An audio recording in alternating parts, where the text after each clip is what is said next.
शांति। ओम शांति। आज की तारीख है 20 जनवरी 2021। साकार महावाक्य। बाबा कहते, मीठे बच्चे, सारे कल्प का यह है सर्वोत्तम कल्याणकारी संगम युग।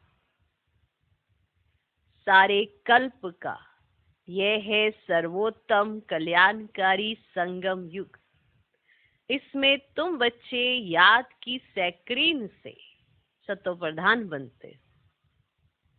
इसमें तुम बच्चे याद की सैक्रीन से सतोप्रधान बनते हो। आज का प्रश्न, अनेक प्रकार के प्रश्नों की उत्पत्ति का कारण तथा उन सब का निवारण क्या है? जो प्रश्न उत्पन्न होते हैं उसका कारण क्या होता है? अनेक प्रकार के प्रश्नों की उत्पत्ति का कारण तथा उन सब का निवारण क्या है? उत्तर, जब देह अभिमान में आते हो तो संशय पैदा होता है और संशय उठने से ही अनेक प्रश्नों की उत्पत्ति हो जाती है। जब देह अभिमान में आते हो तो संशय पैदा होता है और संशय उठने से ही, संशय उठा उससे अनेक प्रश्नों की उत्पत्ति हो जाती है। बाबा कहते, मैंने तुम बच्चों को जो धंधा दिया है, पति से पावन बनो और बनाओ। इस धंधे में रहने से सब प्रश्न खत्म हो जाएंगे। तो अनेक प्रकार के प्रश्नों की उत्पत्ति का कारण तथा उन सब का निवारण क्या है? प्रश्न कब उठते हैं? देह अभिमान आता है, संशय पैदा होता है। कोई ये नहीं समझता कि मुझ में देह अभिमान आया है इसलिए संशय आ रहा है, इसीलिए प्रश्न उठ रहे हैं। ऐसा क्यों, वैसा क्यों, वो क्या, ये क्या, ऐसा क्यों किया, वो क्यों किया, ऐसा क्यों नहीं कर रहे, वैसा क्यों नहीं कर रहे, कौन क्या कर रहा है, क्या नहीं कर रहा है, किस वजह से। कुछ ना कुछ ऊपर नीचे हो सकता है, कुछ मिसअंडरस्टैंडिंग्स भी तो हो सकती हैं, पर यहाँ तक पहुंचने से पहले ही बहुत कुछ हो जाता है। ये अभिमान आ जाता है, ऐसा क्यों करते हैं, और फिर नोट किया जाता है कितनी बार ऐसा किया है, और फिर संशय पैदा कर लेते हैं। तो पहले क्या आया? ये अभिमान, फिर आया संशय, और संशय से पहले आए प्रश्न। तो देह अभिमान आया, प्रश्न आए, और आ गया संशय। अब बताइए, संशय बुद्धि विजयंती कैसे बनेगी, कैसे जीत होगी? इसीलिए उसे हर कदम पर हार का सामना करना पड़ता है, क्योंकि संशय बुद्धि विनश्यंती कहा जाता है। क्योंकि बुद्धि में संशय आया, उससे पहले के प्रोसेस कोई चेक नहीं करता है कि मुझ में देह अभिमान आया, फिर प्रश्न उठे। सब कुछ ठीक चल रहा था, पर प्रश्न उठने लगे और फिर आ गया संशय। अब की कमाई कैसे चट हो जाती है, ये वो आत्मा देख भी पाती है पर देखती नहीं है, क्योंकि कारण होता है देह अभिमान और प्रश्न। ये क्यों, ऐसा क्यों?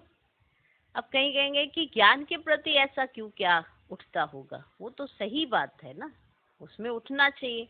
लेकिन कोई जिज्ञासा किसी बात को समझने की जब होती है, वो एक अलग होती है। जब किसी पॉइंट्स पर जब संशय उठाया जाता है तो क्यों क्या अलग होता है। अगर उत्तर भी मिलेगा तो भी क्यों, ऐसा क्यों किया, ये क्या चल रहा है, वो क्या हो रहा है, तो इस तरह के क्वेश्चन मार्क उसके जीवन में आ जाते हैं और ठहर जाते हैं, और फिर वो निश्चय बुद्धि बन नहीं पाता। अब जो उसे मेहनत पहले नहीं लग रही थी, अब उसे हर बात में मेहनत लग रही है। उसका कारण क्या बना? उसके अपने अंदर आया देह अभिमान, प्रश्न उत्पन्न होने लगे और आ गया संशय।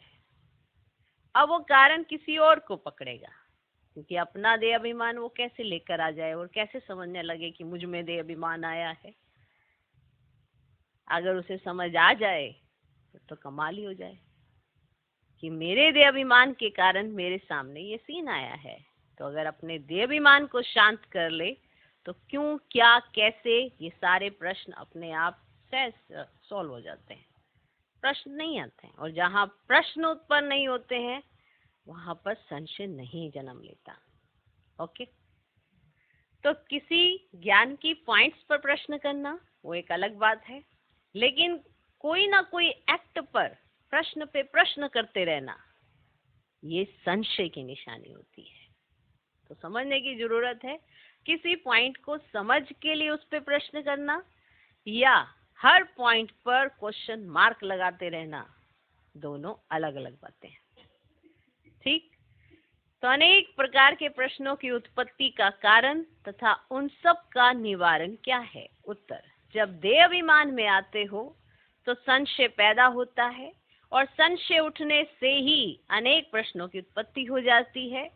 बाबा कहते, मैंने तुम बच्चों को जो धंधा दिया है, पति से पावन बनो और बनाओ, इस धंधे में रहने से सब प्रश्न खत्म हो जाएंगे। आज का गीत है, तुम्हें पाके हमने जहान पा लिया। ओम शांति। मीठे मीठे रूहानी बच्चों ने गीत सुना। ये किसने कहा मीठे मीठे रूहानी बच्चे? जरूर रूहानी बाप ही कह सकते हैं। मीठे मीठे रूहानी बच्चे अभी सम्मुख बैठे हैं और बाप बहुत प्यार से समझा रहे हैं। अब तुम जानते हो, सिवाय रूहानी बाप के सर्व को सुख शांति देने व सर्व को इस दुख से लिबरेट करने वाला दुनिया भर में और कोई मनुष्य हो नहीं सकता। इसलिए दुख में बाप को याद करते रहते हैं। तुम बच्चे सम्मुख बैठे हो, जानते हो बाबा हमको सुखधाम के लायक बना रहे हैं। सदा सुखधाम का मालिक बनाने वाले बाप के सम्मुख आए हैं। अभी समझते हो, सम्मुख सुनने और दूर रहकर सुनने में बहुत फर्क है। अभी समझते हो कि सम्मुख सुनने और दूर रहकर सुनने में बहुत फर्क है। मधुबन में सम्मुख आते हो, मधुबन मशहूर है। मधुबन में उन्होंने कृष्ण का चित्र दिखाया, परंतु कृष्ण है नहीं। तुम बच्चे जानते हो इसमें मेहनत लगती है। अपने को घड़ी घड़ी आत्मा निश्चय करना है, मैं आत्मा बाप से वर्षा ले रही हूँ। बाप एक ही समय आता है सारे चक्र में। यह कल्प का सुहावना संगम युग है। इसका नाम रखा है पुरुषोत्तम। यही संगम युग है जिसमें सभी मनुष्य मात्र उत्तम बनते हैं। अभी तो सभी मनुष्य मात्र की आत्माएं तमो प्रधान है, सो फिर सत्व प्रधान बनती हैं। सत्व प्रधान है तो उत्तम है, तमो प्रधान होने से मनुष्य भी कनिष्ठ बनते हैं। तो अब बाप आत्माओं को सम्मुख बैठे समझाते हैं, सारा पाठ आत्मा ही बजाती है, ना कि शरीर। तुम्हारी बुद्धि में आ गया कि हम आत्मा असल में निराकारी दुनिया व शांति धाम में रहने वाले हैं। ये किसको भी पता ही नहीं है, ना खुद समझा सकते हैं। तुम्हारी बुद्धि का अब ताला खुला है। तुम समझते हो बरोबर आत्माएं परम धाम में रहती हैं। वह है इनकॉर्पोरियल वर्ल्ड और यह है बच्चे कॉर्पोरियल वर्ल्ड। यहाँ हम सब आत्माएं एक्टर्स पाठधारी हैं। अब पहले हम पाठ बजाने आते हैं, फिर नंबरवार आते जाते हैं। अभी सभी एक्टर्स इकट्ठे तो नहीं आ सकते, अभी सभी के सभी एक्टर्स इकट्ठे तो नहीं आ जाते ना। तो भिन्न भिन्न प्रकार के एक्टर्स आते जाते हैं। सब इकट्ठे तब होते जब नाटक पूरा होता है। अभी तुमको पहचान मिली है, हम आत्मा असुल शांति धाम की रहवासी हैं। यहाँ आते हैं ना पाठ बजाने। अब बाप सारा समय पाठ बजाने नहीं आते हैं, हम ही पाठ बजाते बजाते सतो प्रधान से तमो प्रधान बन जाते हैं। अभी तुम बच्चों को सम्मुख सुनने में बड़ा मजा आता है ना। सम्मुख सुनने में बड़ा मजा आता है, इतना मजा मुरली पढ़ने में नहीं आता। यहाँ सम्मुख हो ना। तुम बच्चे समझते हो कि भारत गॉडेज का स्थान था, अभी नहीं है। चित्र देखते हो, था जरूर। हम वहाँ के रहवासी थे। पहले हम देवता थे। अपने पाठ को याद करेंगे कि भूल जाएंगे। बाप कहते तुमने यहाँ ये पाठ बजाया, ये ड्रामा है। नई दुनिया सो फिर पुरानी जरूर होती है। पहले ऊपर से आत्माएं जो आती हैं वो गोल्डन एज में आती हैं। अब ये सब बातें अभी तुम्हारी बुद्धि में है, तुम विश्व के मालिक महाराजा महारानी थे, तुम्हारी राजधानी थी। अभी तो राजधानी है नहीं, अभी तुम सीख रहे हो हम राजाई कैसे चलाएंगे। नहीं, ये सीख रहे हो ना कि वहां पे राजाई कैसे चलाएंगे। वहां वजीर होते नहीं, राय देने वाले की दरकार ही नहीं, वे तो श्रीमत द्वारा श्रेष्ठ से श्रेष्ठ बन जाते हैं। फिर इनको दूसरे कोई से राय लेने की दरकार ही नहीं है। अगर कोई से राय लें तो समझा जाएगा कि उनकी बुद्धि कमजोर है ना। अगर वो किसी से वहां पे राय ले रहे होंगे तो समझा जाएगा ना इनकी बुद्धि कमजोर है। अभी जो श्रीमत मिलती है वह सत्युग में भी कायम रहती है। अभी तुम समझते हो, पहले पहले बरोबर इन देवी देवताओं का आधा कल्प राज्य था। अब तुम्हारी आत्मा रिफ्रेश हो रही है। अब ये नॉलेज परमात्मा के सिवाय कोई भी आत्माओं को दे ना सके। अभी तुम बच्चों को देही अभिमानी बनना है। क्या बनना है? अब शांतिधाम से आकर यहाँ तुम टॉकी बने हो। अब टॉकी होने बिगर कर्म हो ना सके। अब ये बड़ी समझने की बातें हैं। अब जैसे बाप में सारा ज्ञान है वैसे तुम्हारी आत्मा में भी ज्ञान है। अब आत्मा कहती है हम एक शरीर छोड़ संस्कार अनुसार फिर दूसरा शरीर लेता हूँ। अब पुनर्जन्म भी तो जरूर होता है। अब आत्मा को जो पाठ मिला हुआ है वे बजाती रहती है। अब संस्कार अनुसार दूसरा जन्म लेते रहते हैं। अब जैसे संस्कार आत्मा में अपने आप में भरे हैं, जैसे कर्म करके तो संस्कार बनते हैं ना, तो जैसे भरे हैं उस अनुसार उसका अगला जन्म होता है। तो आत्मा की दिन प्रतिदिन प्योरिटी की डिग्री कम होती जाती है। पतित अक्षर द्वापर से काम मिलाते हैं, फिर भी थोड़ा सा फर्क जरूर पड़ता है। तुम नया मकान बनाओ, 1 मास के बाद कुछ जरूर फर्क पड़ेगा। अभी तुम बच्चे समझते हो बाबा हमको वर्षा दे रहे हैं। बाप कहते हम आए हैं तुम बच्चों को वर्षा देने। अब जितना जो पुरुषार्थ करेगा उतना पद पाएगा। बाप के पास कोई फर्क नहीं है। बाप जानते हैं हम आत्माओं को पढ़ाते हैं। अब आत्मा का हक है बाप से वर्षा लेने का।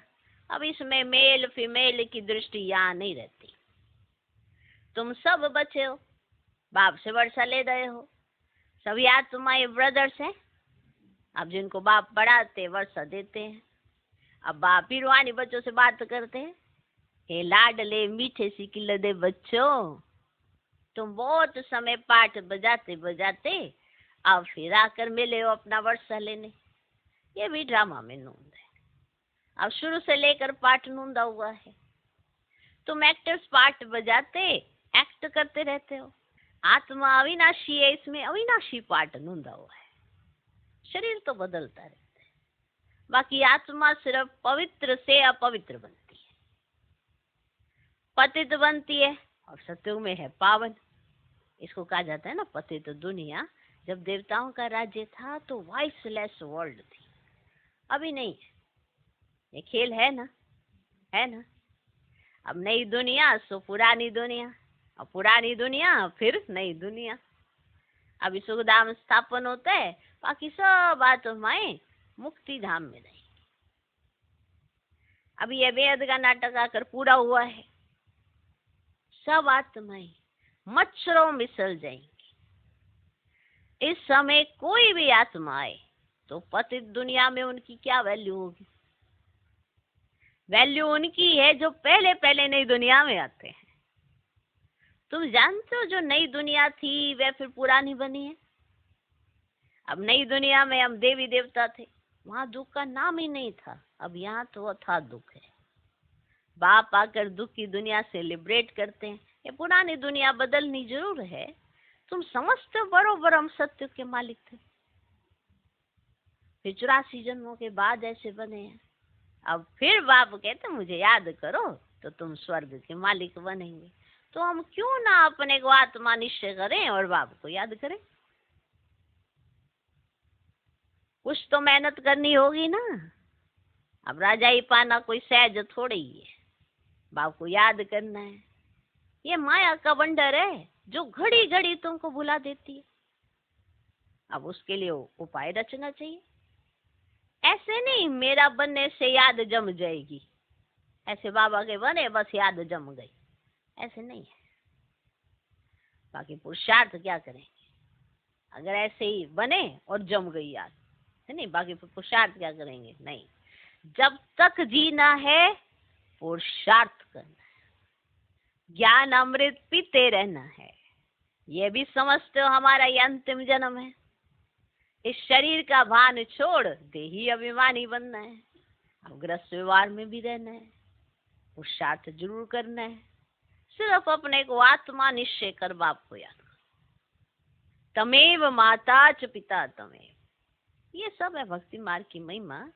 तुमको सिर्फ एक अलफ को याद करना, एक ही मीठी सैक्रीन है और सब बातें छोड़ एक सैक्रीन को याद करो, मतलब बाबा को याद करो।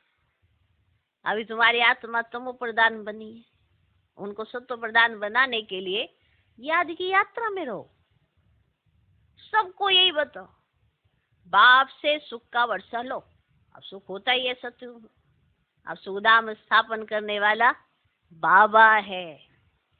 बाप को याद करना है बहुत सच, परंतु माया का ओपोजिशन बहुत है ना। इसीलिए कोशिश कर मुझ बाप को याद करो तो खाद निकल जाएगी। अब सेकंड में जीवन मुक्ति गाया जाता है। हम आत्मा रूहानी बाप के बच्चे हैं, वहां के रहने वाले हैं। फिर हमको अपना पार्ट रिपीट करना है। इस ड्रामा के अंदर सबसे जास्ती हमारा पार्ट है। सुख भी सबसे जास्ती हमको मिलेगा। तो बाप कहते हैं तुम्हारा देवी देवता धर्म तो बहुत सुख देने वाला है और बाकी सब शांति धाम में ऑटोमेटिकली चले जाएंगे, हिसाब किताब चुकतू कर। अब जास्ती विस्तार में हम क्यों जाएं, है ना। बाप आते हैं ना सबको ले जाने। अब मच्छरों सदृश सबको ले जाते हैं। अब सत्युग में तो बहुत थोड़े होते हैं। ये सारी ड्रामा में नूंद है। अब शरीर खत्म हो जाएंगे, आत्मा जो अविनाशी है वह हिसाब किताब चुकतू कर चली जाएगी। ऐसे नहीं कि आत्मा आग में पड़ने से पवित्र होगी। आत्मा को याद रूपी योग अग्नि से ही पवित्र होना है। ऐसे कोई शरीर को अग्नि में डाल के ऐसे आत्मा पवित्र नहीं हो जाती है। आत्मा को याद रूपी योग अग्नि से ही पवित्र होना है। योग की अग्नि है यह। उन्होंने फिर नाटक बैठे बनाए। अब सीता आग से पार हुई, आग से कोई थोड़े ही पावन होता है। अब आप समझाते तुम सब सीताएं इस समय पतित हो, रावण के राज्य में हो। अब एक बाप की याद से तुमको पावन बनना है। राम एक ही है। अब अग्नि अक्षर सुनने से समझते हैं आग से पार हुई, ऐसे समझ लेते हैं ना। कहाँ योग अग्नि और कहाँ वह। अब आत्मा परम पिता परमात्मा से योग रखने से ही पति से पावन होगी। 4 दिन का फर्क है ना। कहाँ वो अग्नि पर ऐसे चल के वो समझते तो पावन हो जाएगी, और कहाँ योग अग्नि से पावन होगी, तो 4 दिन का फर्क है ना। हेल में सब सीताएं रावण की जेल में शोक वाटिका में। यहाँ का सुख तो कागविष्ट के समान है, भेंट की जाती है, माना ऐसे तुलना की जाती है। अब स्वर्ग की सुख तो अथाह है।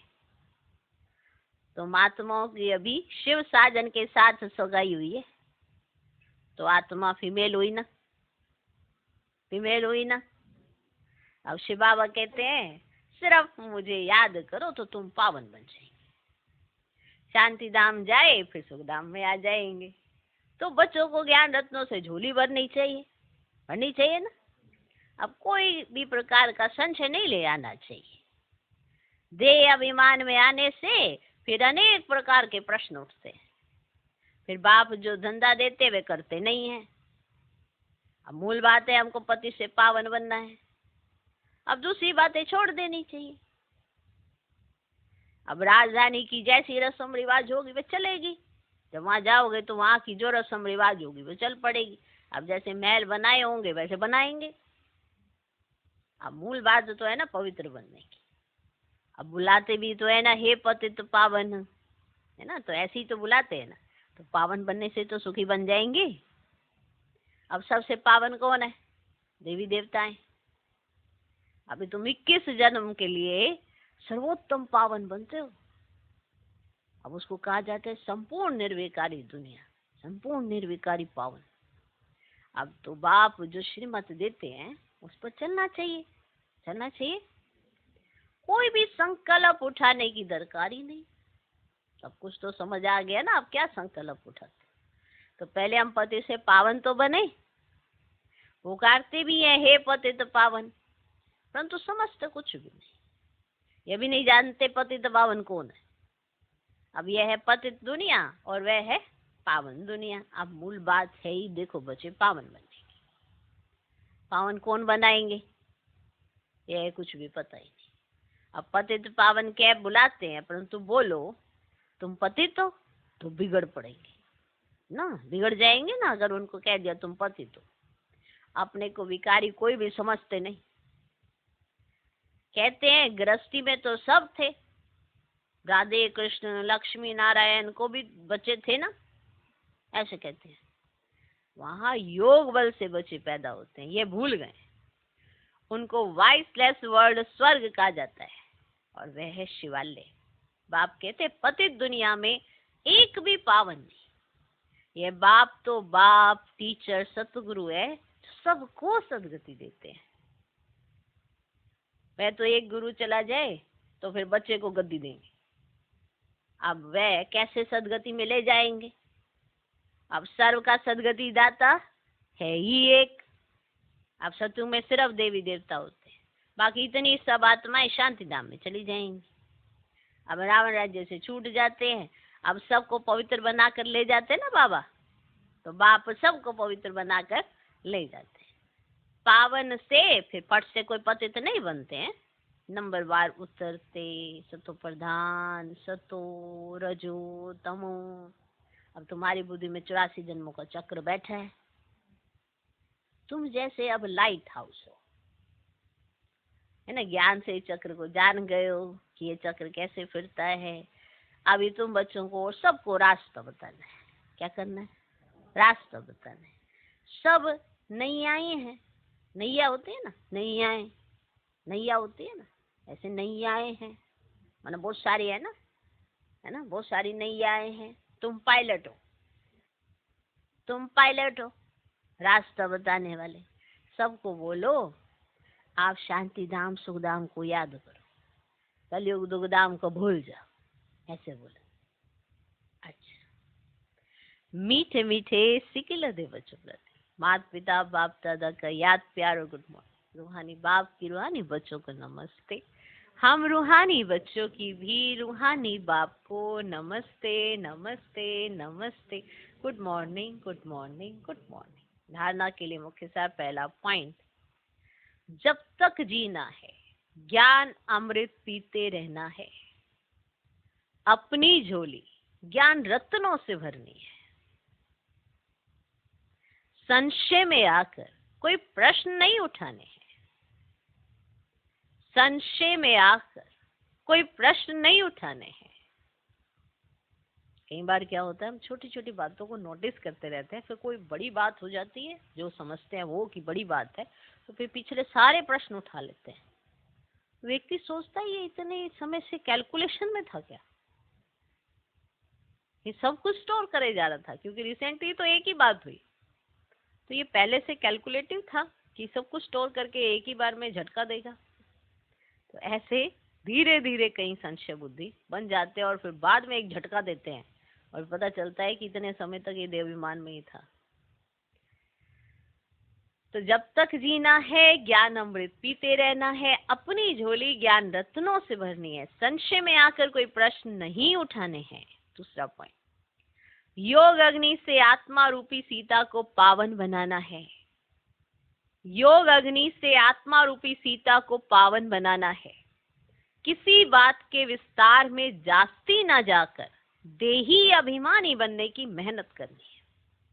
किसी बात के विस्तार में जास्ती ना जाकर देही अभिमानी बनने की मेहनत करनी है। शांति धाम और सुखधाम को याद करना है। योग अग्नि से आत्मा रूपी सीता को पावन बनाना है। किसी बात के विस्तार में जास्ती ना जाकर देही अभिमानी बनने की मेहनत करनी है। शांति धाम और सुखधाम को याद करना है। आज का वरदान, देही अभिमानी स्थिति में स्थित हो, सदा विशेष पाठ बजाने वाले संतुष्ट मनी भव। देही अभिमानी स्थिति में स्थित हो, सदा विशेष पाठ बजाने वाले संतुष्ट मनी भव। जो बच्चे विशेष पाठधारी हैं, उनकी हर एक्ट विशेष होती। कोई भी कर्म साधारण नहीं होता। साधारण आत्मा कोई भी कर्म देह अभिमानी होकर करेगी। साधारण आत्मा कोई भी कर्म देह अभिमानी होकर करेगी और विशेष आत्मा देही अभिमानी बनकर करेगी। जो देही अभिमानी स्थिति में स्थित रहकर कर्म करते हैं, वे स्वयं भी सदा संतुष्ट रहते हैं और दूसरों को भी संतुष्ट करते हैं। इसलिए उन्हें संतुष्ट मनी का वरदान स्वतः प्राप्त हो जाता है, जो देही अभिमानी बनकर कर्म करते हैं। समझा? तो वरदान, देही अभिमानी स्थिति में स्थित हो, सदा विशेष पाठ बजाने वाले संतुष्ट मनी भव। तो साधारण आत्मा देह अभिमान में हर कर्म करेगी और विशेष आत्मा देही अभिमानी बनकर हर कर्म करेगी, इसलिए वो विशेष ही होगा।